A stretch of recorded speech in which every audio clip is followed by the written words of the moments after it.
Сәлем достар, эфирде оңай English бағдарламасы. Сендермен мен Данияр. Достар, бүгінгі санымызда біз ағылшын тіліндегі quantifiers деп аталатын сөздер тобына қатысты кейбір ерекше жағдайларды қарастыратын боламыз. Бірінші жағдай, ағылшын тілінде several деген сөз бар, аудармасы бірнешемен, яғни several мен a few-дің бір-бірінен айырмашылығы.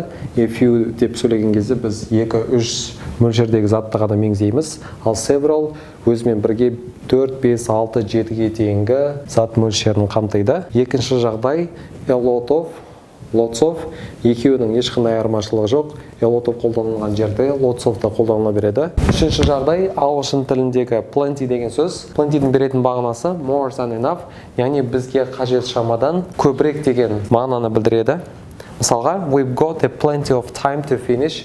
Біздің бұл істі аяқтауымызға біршама уақытымыз бар дейді. И жағдайы, quite a few, very few, quite a little, very little деген сөз тіркестерін біз көбіне ерекше көңіл күймен айтамыз, яғни қуанған кезде немесе бір нәрсеге таңырқаған кезде осы сөздер қолданылады. Екінші жағдай, a number of, a great deal of деген өте көп деген мағынаны беретін сөздер көбіне ресми стилде қолданылады. Және C жағдайы, loads of, hundreds of, dozens of деп аталатын көп деген мағынаны беретін сөздер көбіне ауызекі тілде қолданыла береді. Жалпы алғанда осындай. Достар, бүгіндікке осы. Келесі санымызда біз ағылшын тіліндегі басқа да өзекті тақырыптар жайында әңгіме өрбітетін боламыз. Бізбен бірге болыңыздар. Ендеше.